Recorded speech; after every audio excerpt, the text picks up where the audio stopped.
नमस्कार प्रेक्षकांनो, VS take trendy या YouTube चॅनलमध्ये तुमचं पुन्हा एकदा स्वागत आहे। आता मोदी सरकारने पुन्हा एक मोठा निर्णय कर्मचाऱ्यांच्या बाबतीत घेतला आहे। दसरा आणि दिवाळीच्या आधी कर्मचाऱ्यांना बोनस दिला जाणार आहे। तर नेमके काय आहे ते आता आपण बघूया। दसरा आणि दिवाळीच्या आधी भारत सरकारने रेल्वे कर्मचाऱ्यांना मोठी खुशखबर दिली आहे। भारत सरकारने रेल्वे कर्मचाऱ्यांना बोनस देण्याचा निर्णय घेतला आहे।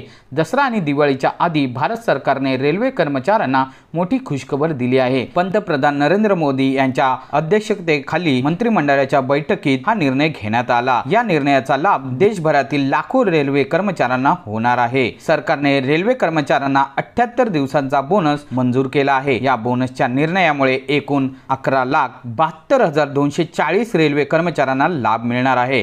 भारत सरकारने कर्मचाऱ्यांना कामगिरीचा विचार करून त्यांना हा बोनस देण्याचा निर्णय घेतला आहे। प्रत्येक कर्मचाऱ्याला त्याच्या 78 दिवसाच्या वेतनाच्या आधारे हा बोनस मिळणार आहे। सरकारच्या या नियमामुळे सरकारी तिजोरीवर सुमारे 2029 कोटी रुपये खर्च होणार आहे। दरवर्षीप्रमाणे यावर्षीही सरकारने दशहरा आणि दिवाळीच्या आधी प्रोडक्टिव्हिटी लिंक बोनसची घोषणा केली आहे। हा बोनस कर्मचाऱ्यांच्या कार्यक्षमतेच्या वर आधारित असल्यामुळे रेल्वे कर्मचाऱ्यांना उत्साहात भर पडणार आहे। कोणत्या कर्मचाऱ्यांना मिळणार हा बोनस? तर रेल्वेतील विविध विभागातील कर्मचाऱ्यांना या बोनसचा लाभ मिळणार आहे। रेल्वे स्टाफ यामध्ये track manager, loco pilot, train maintainer, station manager, तंत्रज्ञ, मदतनीस, group C staff, pointsman आणि मिनिस्टेरियल स्टाफ यांच्यासह इतर सर्व काही कर्मचाऱ्यांचा याच्यामध्ये समावेश असणार आहे। तर खात्यात किती रुपये जमा होणार आहेत? तर सरकारच्या या निर्णयामुळे रेल्वे कर्मचाऱ्यांच्या खात्यात बोनस म्हणून जास्तीत जास्त 17,951 रुपये जमा केले जातील। हा मॅक्सिमम बोनस अमाउंट राहणार आहे। प्रत्येक कर्मचारी आपल्या वेतनानुसार वेगवेगळ्या प्रमाणात बोनस मिळेल, पण ही रक्कम 17,951 रुपयापर्यंत जाऊ शकते। बोनसचा उद्देश नेमका काय आहे?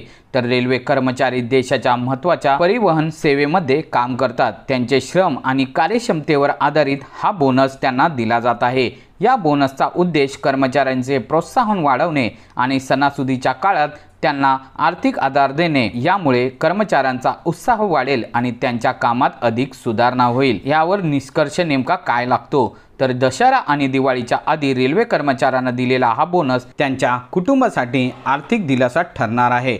सरकारच्या या निर्णयामुळे कर्मचारी वर्गात समाधानाचे वातावरण निर्माण झाले आहे। तर प्रेक्षकांनो, सरकारने हा जो निर्णय घेतला आहे तो तुम्हाला कसा वाटला बरं? आणि हा व्हिडिओ आवडला असल्यास आपल्या या यूट्यूब चॅनलला लाईक, शेअर आणि सबस्क्राईब करायला विसरू नका। तोपर्यंत धन्यवाद।